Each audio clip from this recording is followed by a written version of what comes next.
Well, I don't know about you, but to me, when somebody mentions the word science fiction, the first thing I think of is the name H.G. Wells. And I'm quite sure some of you would have read his books, especially the one on science fiction. For example, The Time Machine, The Invisible Man, The War of the Worlds, and many more. In fact, the ones that I just mentioned, they were written towards the end of 19th century, so it's more than 120 years old. But still, you would notice that although science has gone leaps and bounds in this duration of the last 120 years, but the idea of science fiction and how it can be really crazy, science can go crazy, and the inventions of science can lead to many troubles, is something very much real even today. In fact, more today than ever before.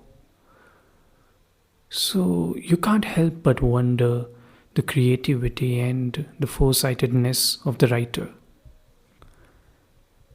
And in today's times, when we battle with this coronavirus, and some people, although these might be conspiracy theories, but they wonder if the virus came from labs, I think it would be a good time to tell a story of a bacteriologist. He's observing bacteria in his lab, and there is another character who is referred to as the pale-faced man. So what's going on there in that lab and that interaction, what happens there? The story gives you a glimpse of that. So I'm going to narrate the story for you, and I hope you'll have a good time. Here we go.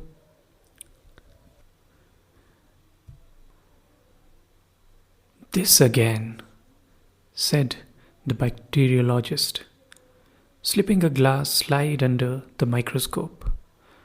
"This again is a preparation of the celebrated Bacillus of cholera, the cholera germ." The pale-faced man peered down the microscope. He was evidently not accustomed to that kind of thing, and held a limp white hand over his disengaged eye. "I see very little," he said. "Touch this screw," said the bacteriologist. "Perhaps the microscope is out of focus for you. Eyes vary so much, just the fraction of a turn this way or that." "Ah, now I see," said the visitor. "Not so very much to see after all. Little streaks and shreds of pink, and yet those little particles, those mere atomies, might multiply and devastate a city. Wonderful." He stood up, releasing a glass slip from the microscope, held it in his hand towards the window. "Scarcely visible," he said, scrutinizing the preparation. He hesitated. "Are these alive? Are they dangerous now?" "Those have been stained and killed," said the bacteriologist. "I wish, for my own part, we could kill and stain every one of them in the universe." "I suppose," the pale man said with a slight smile, "that you scarcely care to have such things about you in the active state." On the contrary," said the bacteriologist, "we are obliged to. Here, for instance," he walked across the room and took up one of several sealed tubes. Here is the living thing. This is a cultivation of the actual living disease bacteria. He hesitated. Bottled cholera, so to speak. A slight gleam of satisfaction appeared momentarily in the face of the pale man. It's a deadly thing to have in your possession, he said, devouring the little tube with his eyes. The bacteriologist watched the morbid pleasure in his visitor's expression. This man, who had visited him that afternoon with a note of introduction from an old friend, interested him from the very contrast of their dispositions. The lank black hair and deep grey eyes, the haggard expression and nervous manner. The fitful yet keen interest of his visitor were a novel change from the phlegmatic deliberations of the ordinary scientific worker with whom the bacteriologist chiefly associated. It was perhaps natural, with a hearer evidently so impressionable to the lethal nature of his topic, to take the most effective aspect of the matter. He held the tube in his hand thoughtfully. "Yes," he said, "here is the pestilence imprisoned. Only break such a little tube as this into a supply of drinking water. Say to these minute particles of life that one must needs stain and examine with the highest powers of the microscope even to see, and that one can neither smell nor taste, say to them, 'Go forth, increase and multiply and replenish the cisterns,' and death, mysterious, untraceable death, death swift and terrible, death full of pain and indignity, would be released upon this city, and go hither and thither seeking his victims. Here he would take the husband from the wife, here the child from its mother, here the statesman from his duty, and here the toiler from his trouble. He would follow the water mains, creeping along the streets, picking out and punishing a house here and a house there, where they did not boil their drinking water, creeping into the wells of the mineral water makers, getting washed into salad, and lying dormant in ices. He would wait ready to be drunk in the hot straws and by unwary children in the public fountains. He would soak into the soil to reappear in springs and wells at 1,000 unexpected places. Once start him at the water supply, and before we could ring him in and catch him again, he would have decimated the metropolis. He stopped abruptly. He had been told rhetoric was his weakness. "But he's quite safe here, quite safe." The pale-faced man nodded. His eyes shone. He cleared his throat and said, "These anarchist rascals, they are fools, blind fools, to use bombs when this kind of thing is attainable, I think." A gentle rap, a mere light touch of the fingernails, was heard at the door. The bacteriologist opened it. "Just a minute, dear," whispered his wife. When he re-entered the laboratory, his visitor was looking at his watch. "I had no idea I had wasted an hour of your time," he said. 12 minutes to 4. I ought to have left here by 3:30. But your things were really too interesting. No, positively I cannot stop a moment longer. I have an engagement at 4. He passed out of the room, reiterating his thanks, and the bacteriologist accompanied him to the door, and then returned thoughtfully along the passage to his laboratory. He was musing on the ethnology of his visitor. Certainly, the man was not a Teutonic type nor a common Latin one. A morbid product anyhow, I'm afraid. said the bacteriologist to himself. How he gloated on those cultivations of disease germs. A disturbing thought struck him. He turned to the bench by the vapor bath and then very quickly to his writing table. Then he felt hastily in his pockets and then rushed to the door. I may have put it down on the hall table, he said. Minnie, he shouted hoarsely in the hall. Yes, dear, came a remote voice. Had I anything in my hand when I spoke to you, dear, just now?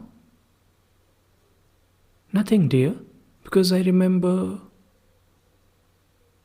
Blue ruin, cried the bacteriologist, and incontinently ran to the front door and down the steps of his house to the street. Minnie, hearing the door slam violently, ran in alarm to the window. Down the street, a slender man was getting into a cab. The bacteriologist, hatless and in his carpet slippers, was running and gesticulating wildly towards this group. One slipper came off, but he did not wait for it. He has gone mad, said Minnie.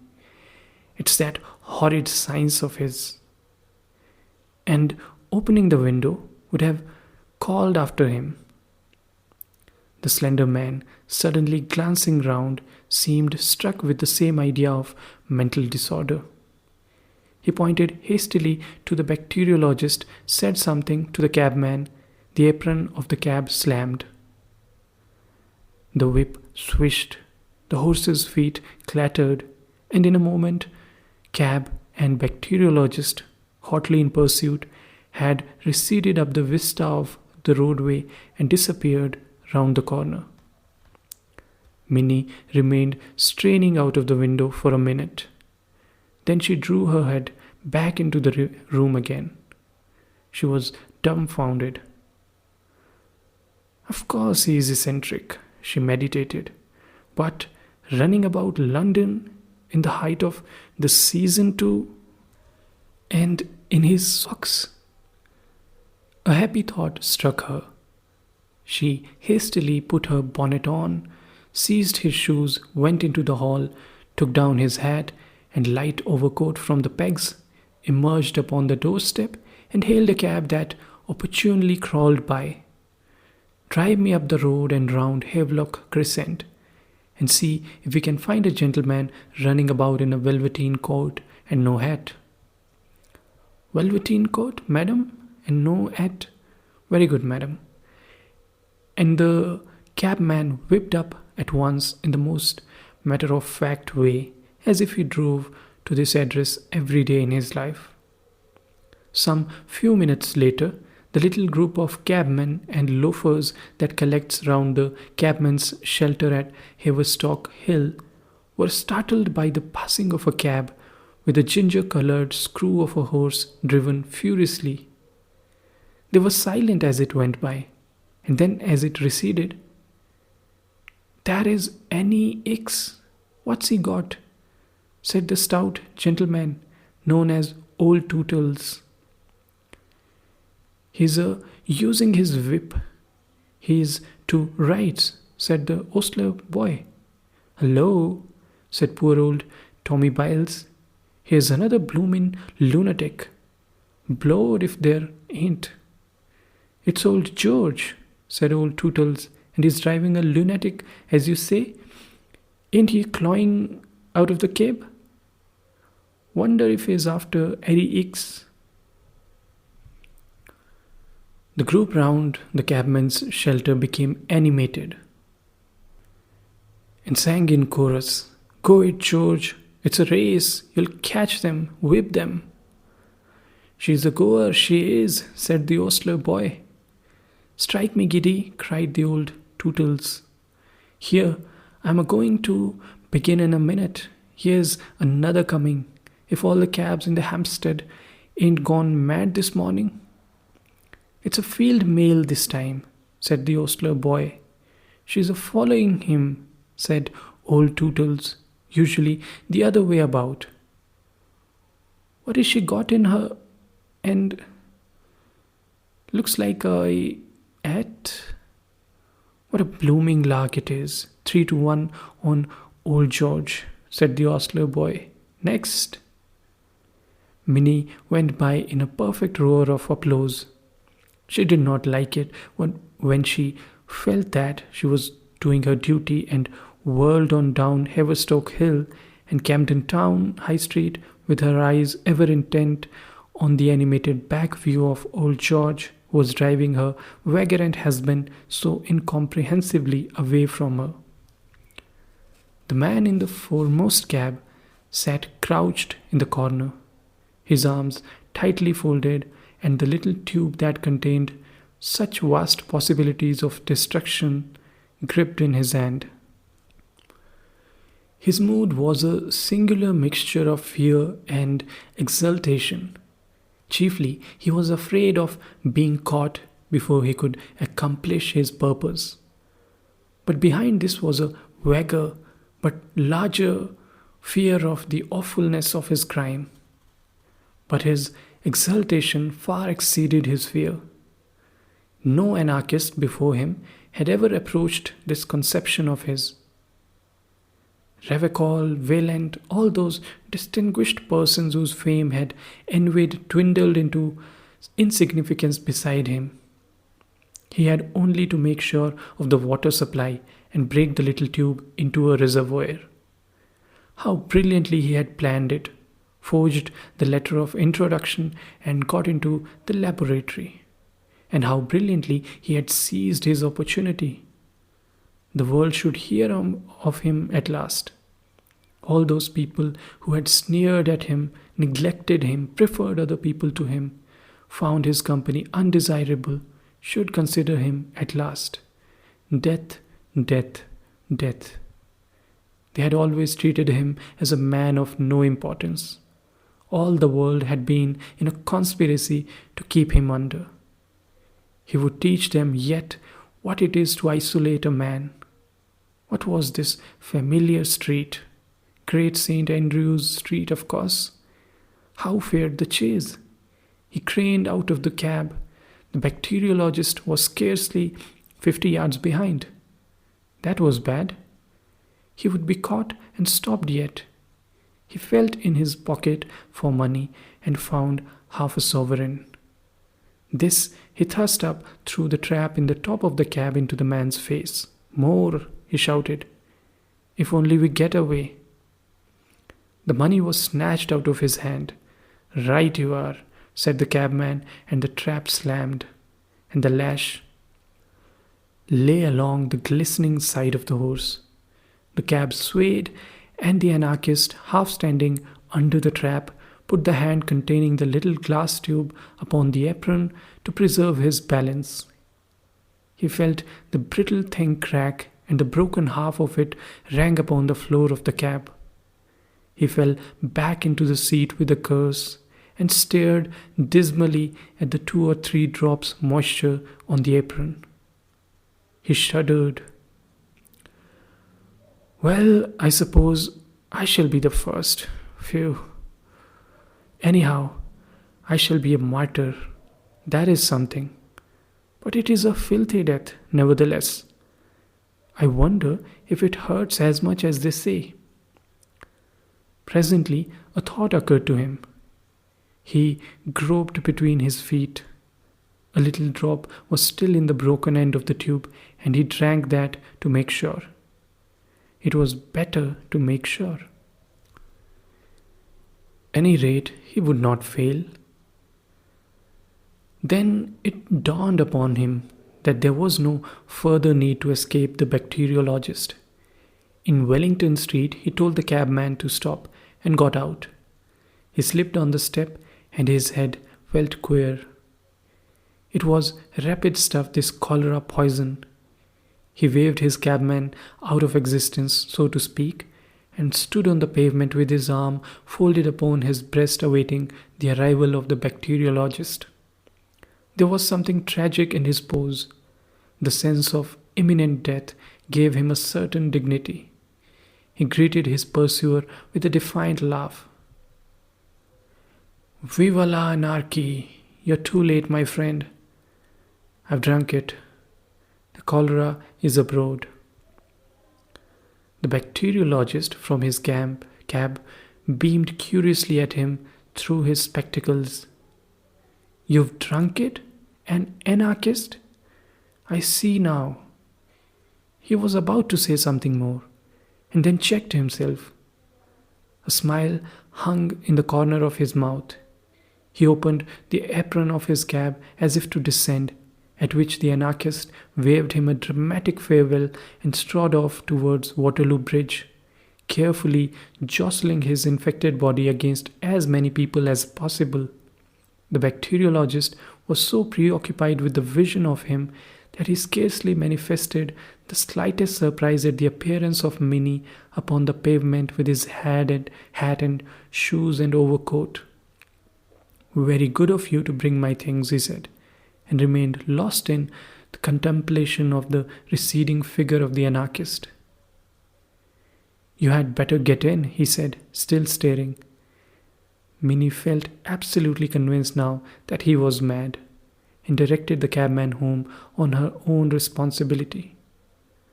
Put on my shoes? Certainly, dear, he said, as the cab began to turn, and hid the strutting black figure, now small in the distance, from his eyes. Then suddenly something grotesque struck him, and he laughed. Then he remarked, "It is really very serious though. You see, that man came to my house to see me, and he is an anarchist. No, don't faint, or I cannot possibly tell you the rest." And I wanted to astonish him, not knowing he was an anarchist, and took up a cultivation of that new species of bacterium I was telling you of, that infest, and I think cause the blue patches upon various monkeys. And like a fool I said it was Asiatic cholera, and he ran away with it to poison the water of London, and he certainly might have made things look blue for this civilized city. And now he has swallowed it. Of course, I cannot say what will happen, but it turned out that kitten blue and those 3 puppies in patches and the sparrow bright blue. But the bother is, I shall have all the trouble and expense of preparing some more.